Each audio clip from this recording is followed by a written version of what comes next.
أعوذ بالله من الشيطان الرجيم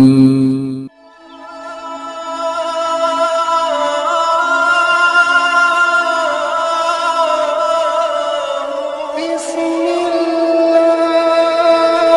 الرحمن الرحيم شب برات کے موقع پر رحمتوں اور کرم نوازیوں سے اللہ کی رحمتیں پکارتی ہیں. ہے کوئی بخشش مانگنے والا؟ ہم ہاتھ پھیلا کے مالک کو عرض کریں گے مالک ہم جو آئے ہوئے ہیں بخشش مانگنے کے لیے. آواز آتی حال میں مسترزق. ہے کوئی رزق مانگنے والا؟ ہم جھولیاں پھیلا کے عرض کرنے والے ہیں مالک ہم اسی لیے یہاں آئے بیٹھے ہیں. اس کی رحمتیں آواز دیتی ہیں. ہے کوئی مصیبت میں پھنسا ہوا؟ میں اس کی مصیبت کو دور کروں تو ہم سب جھولیاں پھیلا کے عرض کرنے والے ہیں مالک تیرے رسول کی ساری امت مصیبت میں پھنسی ہوئی ہے.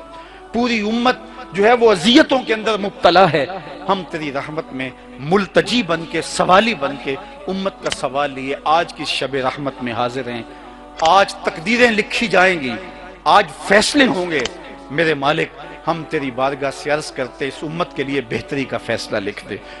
ان کی خطائیں, ان کی غلطیاں اور ان کے گناہ جو ہیں اس کا تو نتیجہ یہی ہے کہ یہ اور ذلت اور پسماندگی کے اندر دھکیلے جائیں.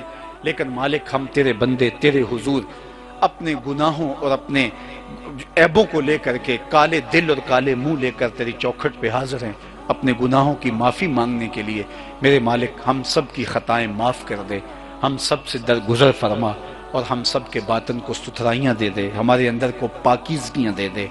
بہت وقت میں نے اور آپ نے صاحب گزار لیا, تیزی کے ساتھ زندگی بیت رہی ہے. میں اگر اپنے آپ کو دیکھوں تو میری زندگی کتنی بہاریں کاٹ چکی ہے. اگر آپ اپنے آپ کو دیکھیں کوئی 60 سال کو 20 سال کو 25 سال کو 20 سال زندگی تیزی کے ساتھ گزر رہی ہے. بندہ جب سوچتا ہے کہ میں 40 سال کا ہو گیا ہوں تو آگے میری زندگی کے اگر 30 سال بھی ہیں تو 30 سال تو کافی ہیں, لیکن وہ پیچھے اگر پلٹ کے دیکھے تو 40 سال یوں گزر گئے جس طرح چٹکی بجائی جاتی ہے. جب چٹکی بجانے کے وقت میں 40 سال گزر گئے محسوس ہوتے ہیں تو جو باقی 30 سال اگر ہوئے بھی وہ تو گمان ہے میرا, وہ تو گمان ہے آپ کا. ہمیں تو ایک سانس کا بھی نہیں پتا. پوچھا گیا زندگی اور موت کے بارے میں کیا خیال ہے؟ کہا فجر پڑی ہے پتہ نہیں ظہر پڑھ سکیں گے یا کہ نہیں. کہا اتنی لمبی امیدیں لگائے بیٹھے ہو. کہا ظہر پڑی ہے پتہ نہیں عصر پڑھنے کا موقع نصیب ہوتا ہے کہ نہیں. کہا یہ بھی طول عمل ہے. ایک بولا عصر پڑی ہے پتہ نہیں مغرب پڑھ سکیں گے یا کہ نہیں. کسی نے کہا ایک رکعت پڑی ہے پتہ نہیں دوسری رکعت بھی پڑھنا نصیب ہوتی ہے یا نہیں. کہا یہ سب تمہارے منہوں کی باتیں ہیں. میں تو کہتا ہوں ایک طرف سلام پھیرا ہے پتہ نہیں دوسری طرف سلام بھی پھیر سکیں گے یا کہ نہیں. کیا موت اتنی قریب نہیں ہے؟ ہم نے اپنی آنکھوں کے سامنے لوگوں کو جدا ہوتے یوں نہیں دیکھا ہے. ہم کہتے ہیں اس کی خبر سنا رہے ہو موت کی, یہ تو میں نے ابھی سبزی والی دکان پہ دیکھا تھا. لیکن جب موت آتی ہے تو ایک لمحے کا تقدم اور ایک لمحے کا تاخر نہیں ہوتا. تو صاحب آئیے اپنی زندگی کو اللہ اور اس کے رسول کی راہوں پہ ڈالے. آج وقت ہے, آج موقع ہے, آج توبہ کا دروازہ کھلا ہے. کل سب کچھ نہیں ہوگا. سورج مغرب سے طلوع ہونے والا ہے. غرغرائے موت کے بعد توبہ کا دروازہ فرد کے لیے بند ہو جاتا ہے اور سورج کے غروب آفتاب کے بعد دوبارہ طلوع ہونے کے بعد سے مستقل توبہ کا دروازہ بند ہوگا. لیکن آج نہ توبہ کا دروازہ بند ہوا ہے, نہ فرد کے لیے نہ بحیثیت اجتماعی. آج اس کی رحمتیں آواز دے رہی ہیں. ہم تو مائل بکرم ہیں کوئی سائل ہی نہیں, راہ دکھلائیں کسے راہ روے منزل ہی نہیں, جلوہ طور تو موجود ہے کوئی موسیٰ ہی نہیں. آج اس کی رحمتیں آواز دے رہی ہیں. آج وقت ہے، وقت پر کافی ہے ایک قطرہ بھی آب خوش ہنگام کا، جل گیا جب کھیت برسا می تو پھر کس کام کا۔ آج کی بابرکت شب نور، شب برات کے نام سے معروف اور مشہور ہے۔ اس بابرکت شب کے دامن میں اتنی برکتیں اور اتنی رحمتیں ہیں کہ اللہ جل شانہ گناہ گاروں کو جہنم کی آگ سے آزاد فرما دیتا ہے۔ ام المومنین سیدہ طیبہ طاہرہ سیدہ عائشہ صدیقہ رضی اللہ تعالی عنہا فرماتی ہیں، ایک دن میں دیکھا کہ حضور میرے حجرہ میں نہیں ہیں، تو میں حضور کو تلاش کرنے نکلی۔ جنت البقیع میں آسمان کی طرف سر اٹھائے حضور اللہ سے التجائیں کر رہے تھے۔ مجھے دیکھا تو ارشاد فرمایا، عائشہ کیا تم نے یہ سمجھا کہ اللہ کا رسول تم سے زیادتی کرے گا؟ فرماتی ہیں میں نے عرض کی، یا رسول اللہ صلی اللہ علیہ وسلم، میں یہ سمجھا شاید آپ کسی زوجہ محترمہ کے حجرہ میں تشریف لے گئے ہیں۔ فرمایا آج لیلۃ النصف من شعبان، شعبان کی 15ویں رات ہے، درمیانی شب ہے۔ اس رات کو اللہ تعالی جل شانہ آسمان دنیا پہ نزول اجلال فرماتا ہے اور قبیلہ بنو کلب کی بکریوں کے بالوں سے زیادہ لوگوں کو جہنم کی آگ سے آزاد کر دیتا ہے۔ قبیلہ بنو کلب عرب کا بہت بڑا قبیلہ تھا جو بھیڑ بکریاں پالتے تھے اور لاکھوں کی تعداد میں ان کی بکریوں اور بھیڑوں کے ریوڑ تھے۔ تو اس قبیلے کی بکریوں کے بالوں سے بھی زیادہ گناہ گاروں کو جہنم کی آگ سے آزاد کر دیا جاتا ہے۔ تو یہ وہ بابرکت شب رحمت ہے، شب نور ہے، جس کے دامن میں اتنی برکتیں ہیں کہ کوئی محروم نہیں رہتا۔ صرف وہ بد نصیب لوگ جو شرک میں مبتلا ہیں، جو سخت کینہ پرور ہیں، جو قطع رحمی کرتے ہیں، قاتل ہیں، عادی شرابی یا بدکار ہیں، انہیں اس مبارک رات میں محروم رکھا جاتا ہے، ورنہ اللہ کی رحمتوں کا عموم اس بابرکت راتوں میں اس قدر ہوتا ہے کہ کوئی گناہ گار جو اس کے حضور ہاتھ دعا کے لیے اٹھاتا ہے اور اپنا دامن پھیلا کے اس کی رحمتیں مانگتا ہے، اسے محروم نہیں رکھا جاتا، بلکہ اللہ سب گناہ گاروں کو جہنم کی آگ سے آزاد کر دیتا ہے۔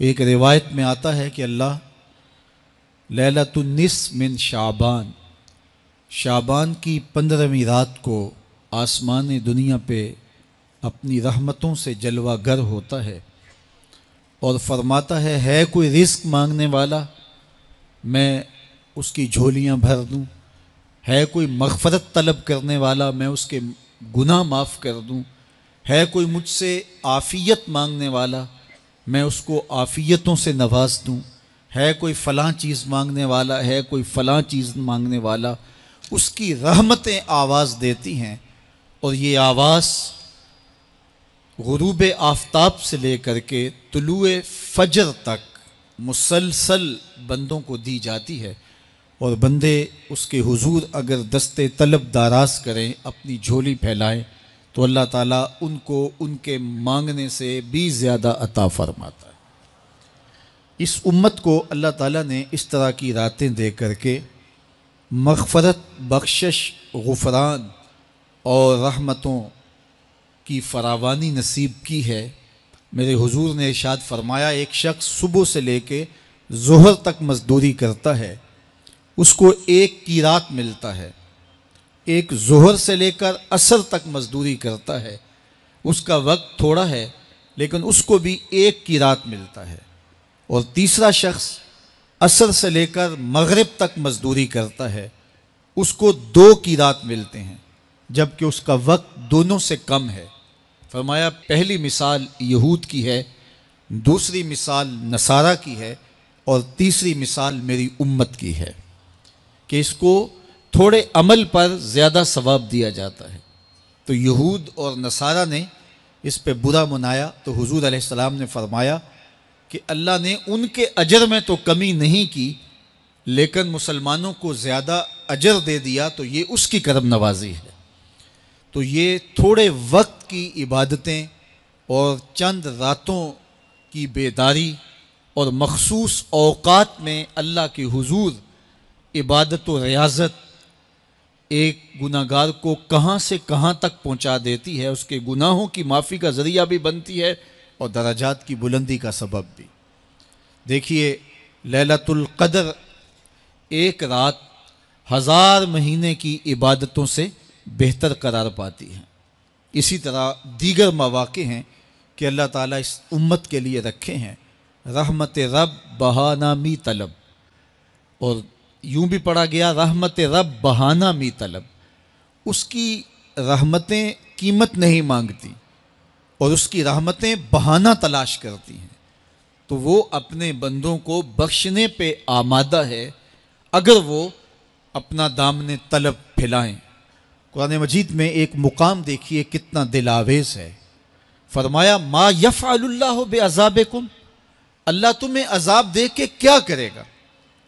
اس کی یہ چاہت نہیں ہے کہ تمہیں عذاب میں مبتلا کرے، اس کی چاہت یہ ہے کہ تم اس کی چوکھٹ پہ آؤ، جھولی پھیلاؤ، اس سے خیرات اور رحمت مانگو، اور وہ تمہارے ماضی کے سارے گناہ معاف کر کے، ساری غلطیاں معاف کر کے تمہیں اپنی رحمتوں سے مالا مال فرما دے۔ تو وہ بندوں کو بخشنے پہ، بندوں کی مغفرت کرنے پہ آمادہ ہے اور اس کی رحمتیں بہانے تلاش کرتی ہیں۔ اللہ اکبر۔ اور دوسری جانب اس کے بندے، اس کے مملوک، اس کی مخلوق، اور مخلوق کی گناہ گار اور نیکوکار اس کی رحمتوں کے طالب ہوتے ہیں، بلکہ وہ گناہ کرنے کے بعد جب معافی مانگتے ہیں تو اللہ کو یہ معافی بہت پسند ہے۔ معافی مانگنا، اس کے حضور اپنے دامن کو پھیلانا، وہ اس کو بہت زیادہ محبوب ہے۔ انسان کی فطرت کے اندر گناہ رکھا گیا ہے، آگ، ہوا، مٹی، پانی، یہ ان 4 چیزوں کا مرکب ہے۔ اس کے جو عناصر ہیں اس میں کبھی اعتدال قائم نہیں رہتا اور اس سے گناہ سرزد ہو جاتے ہیں۔ گناہ کرنے کے بعد بندے کا اس گناہ پہ اصرار کرنا، اڑ جانا، ضد کرنا، توبہ نہ کرنا، اللہ کو یہ پسند نہیں۔ لیکن اگر اس سے گناہ سرزد ہو جائے تو پھر وہ توبہ کر لے تو اللہ کو یہ بہت زیادہ پسند ہے۔ جو اس سے ہو سکے نیکی وہ اللہ کے حضور پیش کرے، لیکن اس کے اندر جو شر رکھی گئی ہے، اس کے اندر جو قوتیں گناہ کی رکھی گئی ہیں، اس سے اگر اس سے گناہ سرزد ہو جائے تو پھر وہ اللہ سے توبہ کرے، اللہ کی طرف رجوع کرے، تو اللہ اس کی توبہ کو نہ صرف قبول کرتا ہے بلکہ اس کے گناہوں کو معاف کرتا ہے اور گناہوں کو بدل کے نیکیوں میں تبدیل کر دیتا ہے۔ جب گناہ نیکیوں میں تبدیل ہو گئے تو جتنا بڑا گناہ گار تھا اتنا بڑا نیکوکار ہو گیا۔ حضرت سیدنا عمر رضی اللہ تعالیٰ عنہ بازار میں جا رہے تھے تو ایک شرابی نے ہاتھ میں بوتل پکڑی تھی شراب کی، تو حضرت عمر ہاتھ میں درہ رکھتے تھے اور آپ کا جاہو جلال دیدنیت ہوتا، تو جو ہی حضرت عمر رضی اللہ تعالیٰ عنہ کو اس نے دیکھا تو ڈر گیا اور دل ہی دل میں کہا اے اللہ آج عمر کے قہر سے بچا لے، میں تیری بارگاہ میں سچی توبہ کرتا ہوں، اور جلدی سے شراب کو بغل میں چھپا لیا۔ اتنے میں حضرت عمر سر پہ پہنچ گئے اور گرج کر کڑک کے کہا کہ یہ تیری بغل میں کیا ہے؟ چونکہ اس کو بوتل چھپاتے دیکھا تھا تو وہ ڈر گیا اور ڈرتے ڈرتے کہنے لگا حضرت یہ سرکہ ہے۔ اب تھی تو شراب، لیکن ڈرتے ہوئے بولا حضرت سرکہ ہے۔ تو حضرت عمر نے کہا نکال۔ جب نکالا تو شراب نہیں تھی، واقعی سرکہ بن چکا تھا۔ تو جب اللہ کے حضور کوئی توبہ کرتا ہے اللہ اس کے گناہوں کو بدل کے نیکیوں میں تبدیل کر دیتا ہے۔ حدیث پاک میں آتا ہے کہ قیامت کے دن اللہ ایک شخص کو کہے گا کہ اپنا نامہ اعمال پڑھ، تو وہ نامہ اعمال پڑھنے لگ جائے گا. تو نامہ اعمال کے اندر چھوٹے گناہ بھی ہوں گے، بڑے گناہ بھی ہوں گے. تو اللہ سے حیا کرتے ہوئے، شرم کرتے ہوئے وہ بڑے بڑے گناہوں کو چھوڑتا جائے گا اور چھوٹے چھوٹے گناہوں کو پڑھتا رہے گا. جب وہ سارے گناہ پڑھ چکے گا اور کتاب ختم ہوگی تو اللہ تعالیٰ اسے فرمائے گا، میرے بندے تو نے یہ جتنے گناہ پڑھے ہیں میں نے سب کو بدل کے نیکیوں میں تبدیل کر دیا. تو بندہ کہے گا، اللہ ابھی تو میرے بڑے بڑے گناہ رہتے ہیں جو میں نے پڑھے ہی نہیں. فَضَحِكَ النَّبِيُّ حَتَّى بَدَتْ أَنْيَابُهُ. حضور جب یہ بیان فرما رہے تھے تو حضور اتنا مسکرائے کہ صحابہ نے حضور کی داڑھیں دیکھ لی.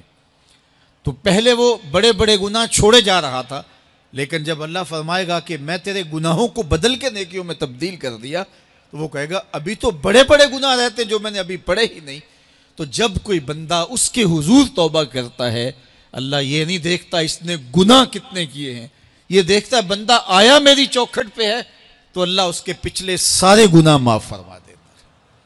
اللہ اکبر. میرے اور آپ کے آقا و مولا نے اللہ کے حضور توبہ کرنے اور اس پر اللہ کی خوشی اور اللہ کی خوشنودی کا ذکر کرتے ہوئے ایک مثال بیان فرمائی کہ ایک شخص صحرا میں سفر کر رہا تھا تو وہ ایک درخت کے نیچے دوپہر کاٹنے کے لیے، سستانے کے لیے رک گیا اور درخت کے ساتھ اپنے اونٹ کو باندھ دیا اور خود لیٹ گیا تاکہ دوپہر کاٹ لوں. تھوڑی دیر کے بعد جب اس کی آنکھ کھلی تو اس نے کیا دیکھا کہ اونٹ ماں ساز و سامان کے ساتھ غائب ہے. اب صحرا میں اونٹ کا گم ہو جانا گویا زندگی چلے جانے کے مترادف ہے. تو اس نے دائیں بائیں بھاگ دوڑ کے دیکھا کہ کہیں اونٹ کا نشان مل جائے، لیکن اونٹ کا نشان نہیں ملا.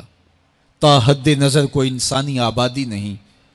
وہ بھاگا اور تھک ہار کے دوبارہ اسی درخت کے نیچے بیٹھ گیا اور پیاس سے ہلکان ہوا جا رہا تھا اور درخت کے ساتھ ٹیک لگا کے لیٹ گیا اور موت کا انتظار کرنے لگا.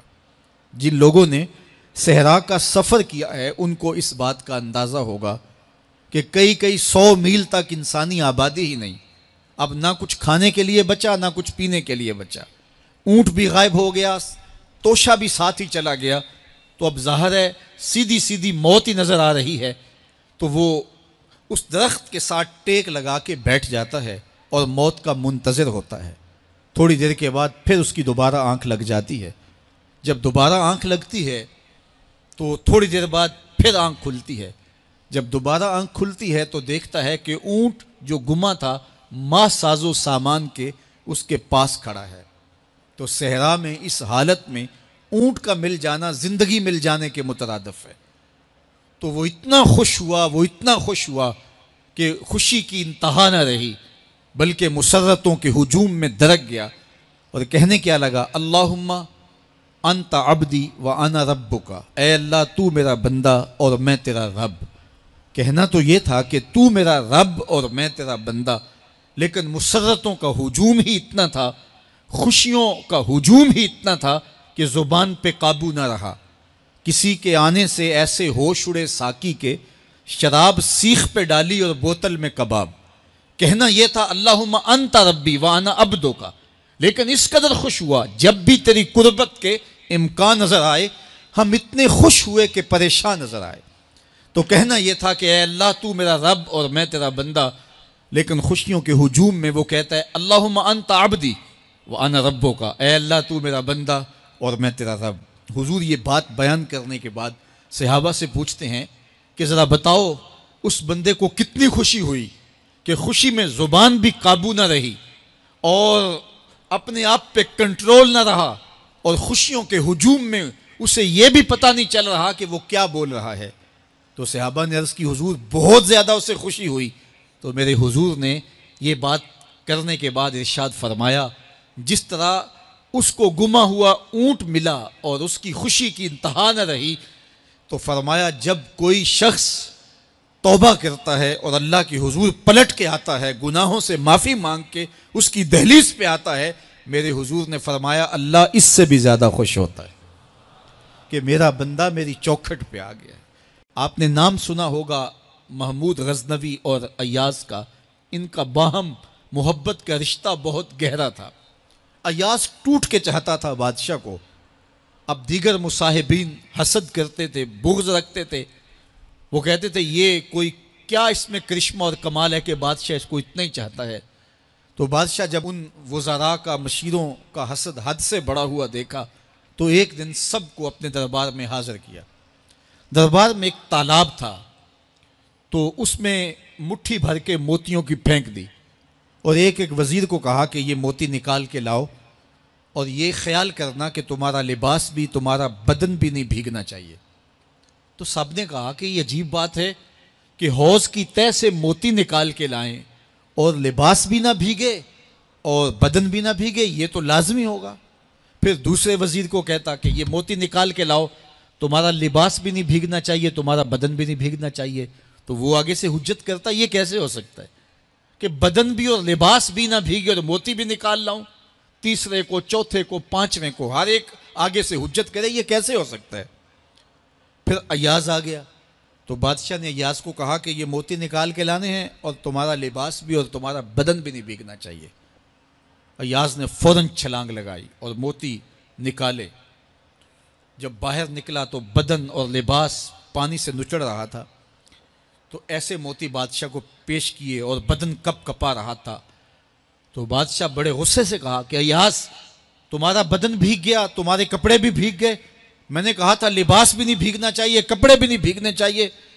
تو ایاز بڑی لجاجت سے عرض کرنے لگا، بادشاہ سلامت، آپ کے دو حکم تھے، ایک یہ کہ موتی نکال کے لانے ہیں، دوسرا حکم یہ تھا کہ لباس اور کپڑے بھیگنے نہیں چاہیے۔ تو ایک حکم میں نے پورا کر دیا ہے، دوسرے کی معافی چاہتا ہوں۔ تو صاحب، اللہ نے حضرت انسان کے سینے میں جذبات کا ایک جہاں آباد کیا ہے، شیطان کو بھی انسان کے پیچھے لگا دیا اس کی آزمائش کے لیے، اس کے امتحان کے لیے، نفس بھی اس کے اندر موجود ہے، اور دوسری جانب اس کو گناہوں سے منع بھی کیا اور نیکی کی تلقین بھی کی۔ اب کتنی مشکل زندگی ہے حضرت انسان کی، آئی جان شکنجے اندر جویں ویلنے دے وچ گنا، کتنی مشکل زندگی ہے، خواہشیں ہیں کہ آوارہ ہیں، آرزویں ہیں کہ بے قابو ہیں، اور دوسری جانب اللہ کا حکم ہے۔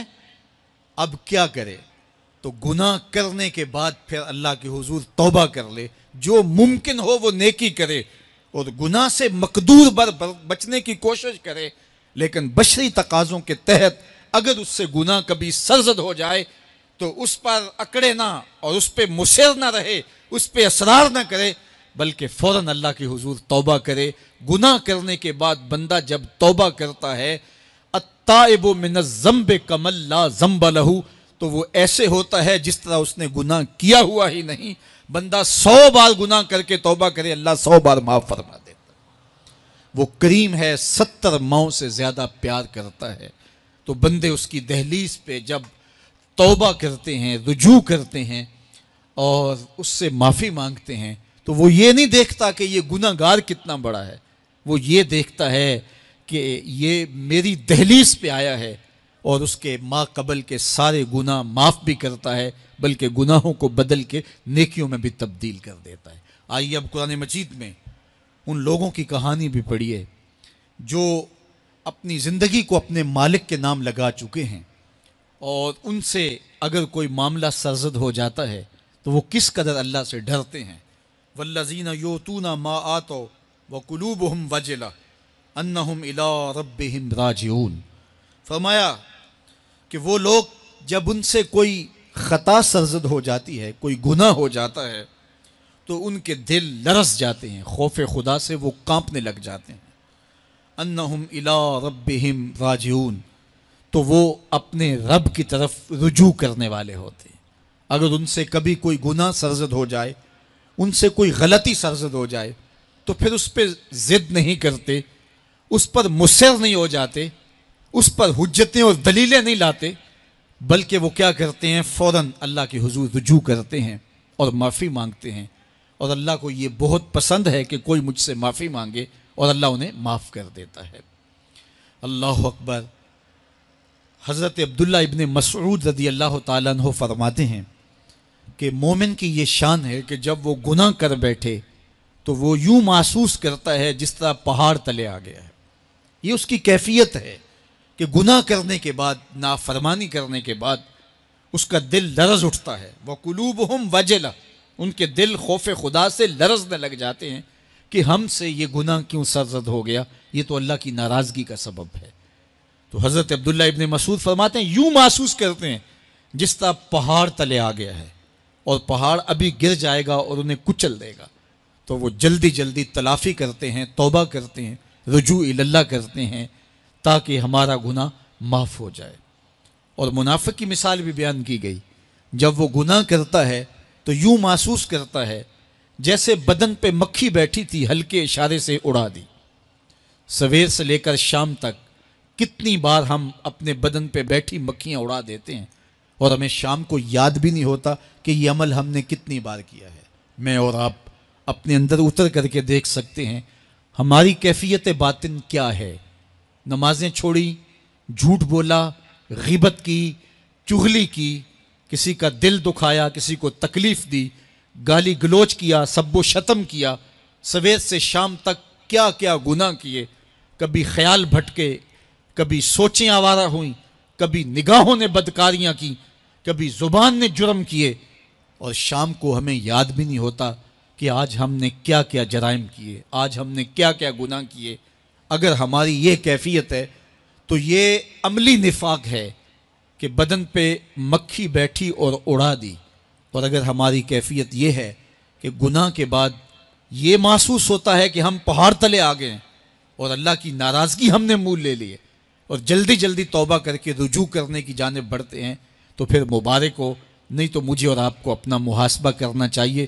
ہمارے دلوں پر زنگ چڑھ گئے ہیں اور ہماری کیفیت یہ ہو گئی ہے کہ گناہ کرنے کے بعد بھی ہم ڈٹے رہتے ہیں.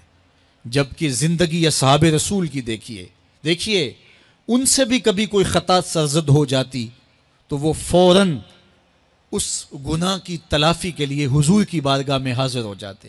حضرت ابو لبابہ رضی اللہ تعالیٰ عنہ نے اپنے آپ کو مسجد نبوی کے ستون کے ساتھ بندھوا دیا اور کہا کہ جب تک میری معافی نہیں ہوگی تب تک اپنے آپ کو کھلواؤں گا نہیں. اور پھر جب ان کی بخشش کا اعلان ہوا تو پھر حضور کے ہاتھوں سے اپنے آپ کو انہوں نے کھلوایا. ایک خاتون حضور کی خدمت میں حاضر ہوئی اور عرض کی یا رسول اللہ صلی اللہ علیہ وسلم، مجھ سے بدکاری سرزد ہو گئی ہے اور میرے پیٹ میں بچہ ہے اور میں چاہتی ہوں کہ آخرت کی سزا کی بجائے دنیا کے اوپر اس کی سزا مجھے دے دی جائے تاکہ میں پاک ہو جاؤں اور صاف ہو جاؤں، کیونکہ آخرت کی سزائیں بہت سخت ہیں. اللہ کے محبوب علیہ السلام نے جبریل امین سے ایک دن پوچھا تھا مجھے جہنم کے عذابوں کا ذکر سناؤ.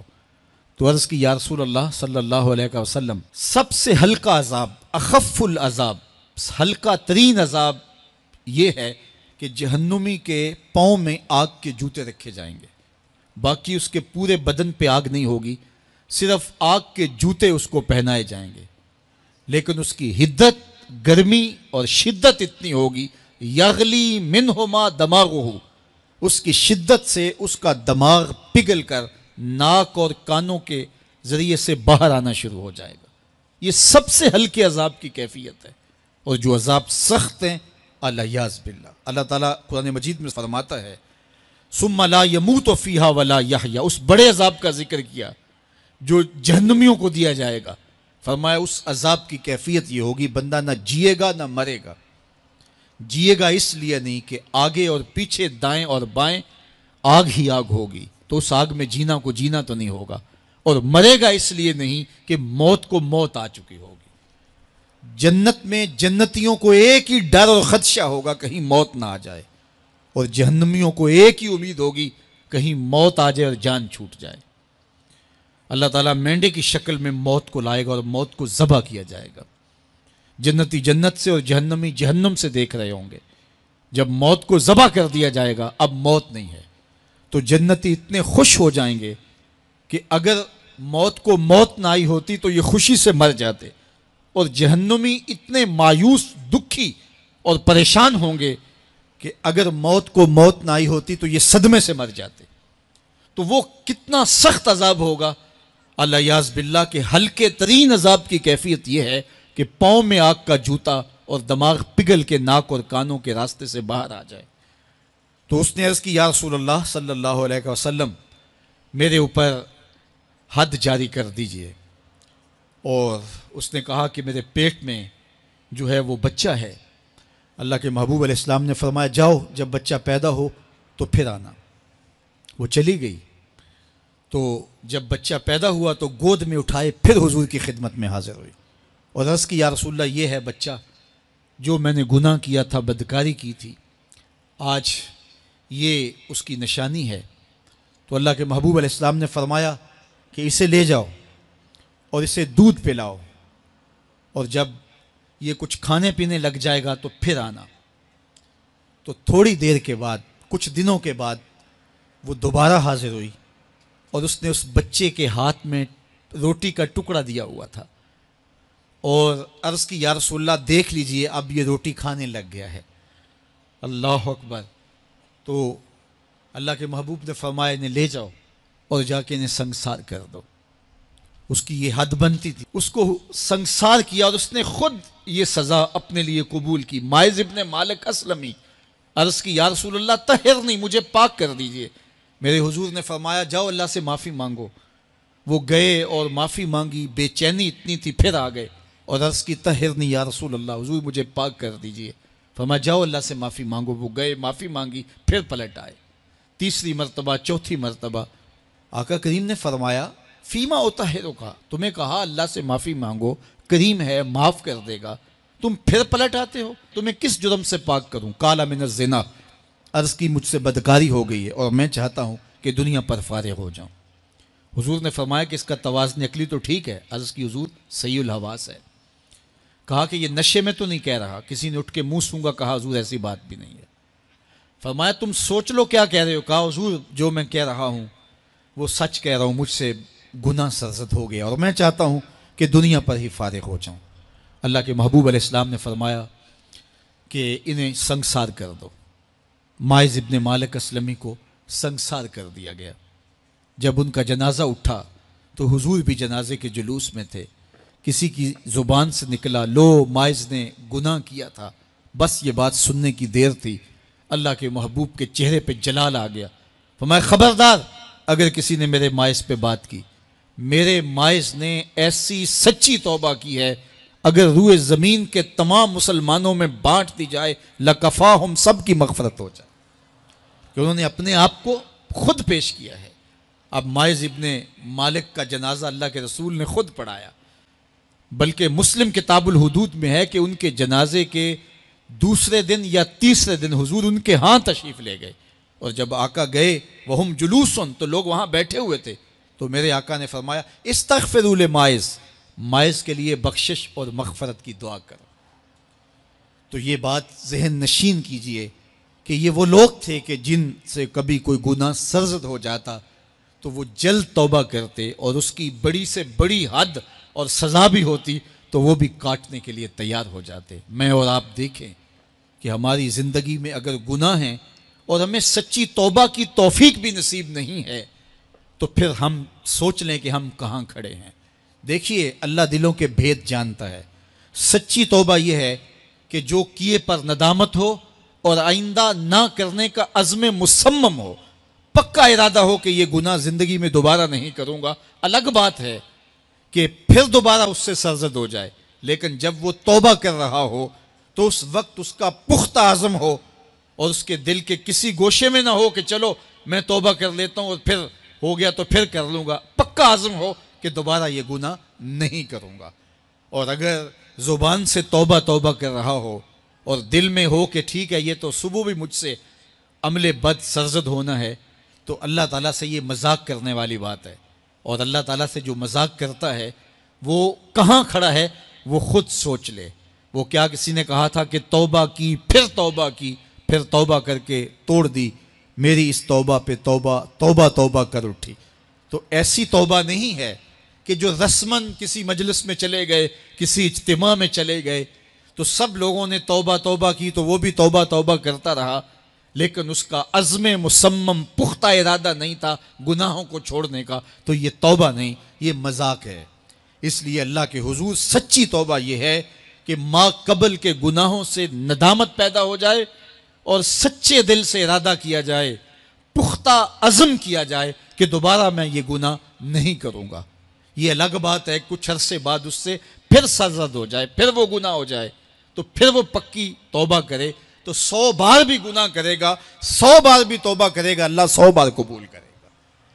آج ہم اجتماعی طور پہ تا حد نظر اندر باہر اوپر نیچے اتنے لوگوں کے ہجوم میں اللہ کی بارگاہ سے یہ توقع رکھتے ہیں کہ مالک کتنے ہجوم میں کوئی ایک تو ہوگا جو تیرا لاڈلا ہوگا، کوئی ایک تو ہوگا جو تیرا بہت قریبی ہوگا، کوئی ایک تو ہوگا جس پہ تیری رحمتیں برسیں گی، تو مالک اس کے صدقے سے ہماری خطائیں بھی معاف کر دے، ہمارے گناہ بھی معاف کر دے۔ کوئی ایک رونے والی آنکھ مل گئی تو باقیوں کا بھی کام بن جائے گا۔ اٹھ فریدا ستیا تے میلہ ویکھن جا، وت کوئی بخشیا مل جاوے تے تو ہی بخشیا۔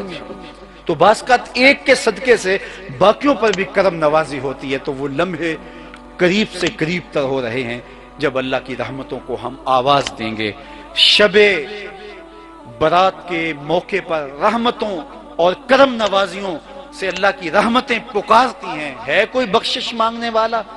ہم ہاتھ پھیلا کے مالک کو عرض کریں گے، مالک ہم جو آئے ہوئے ہیں بخشش مانگنے کے لیے۔ آواز آتی حال میں مسترزق، ہے کوئی رزق مانگنے والا؟ ہم جھولیاں پھیلا کے عرض کرنے والے ہیں، مالک ہم اسی لیے یہاں آئے بیٹھے ہیں۔ اس کی رحمتیں آواز دیتی ہیں، ہے کوئی مصیبت میں پھنسا ہوا، میں اس کی مصیبت کو دور کروں؟ تو ہم سب جھولیاں پھیلا کے عرض کرنے والے ہیں، مالک تیرے رسول کی ساری امت مصیبت میں پھنسی ہوئی ہے، پوری امت جو ہے وہ اذیتوں کے اندر مبتلا ہے، ہم تیری رحمت میں ملتجی بن کے، سوالی بن کے امت کا سوال لیے آج کی شب رحمت میں حاضر ہیں۔ آج تقدیریں لکھی جائیں گی، آج فیصلے ہوں گے، میرے مالک ہم تیری بارگاہ سے عرض کرتے اس امت کے لیے بہتری کا فیصلہ لکھ دے۔ ان کی خطائیں، ان کی غلطیاں اور ان کے گناہ جو ہیں، اس کا تو نتیجہ یہی ہے کہ یہ اور ذلت اور پسماندگی کے اندر دھکیلے جائیں۔ لیکن مالک ہم تیرے بندے تیرے حضور اپنے گناہوں اور اپنے عیبوں کو لے کر کے کالے دل اور کالے منہ لے کر تیری چوکھٹ پہ حاضر ہیں اپنے گناہوں کی معافی مانگنے کے لیے۔ میرے مالک ہم سب کی خطائیں معاف کر دے، ہم سب سے درگزر فرما، اور ہم سب کے باطن کو ستھرائیاں دے دے، ہمارے اندر کو پاکیزگیاں دے دے۔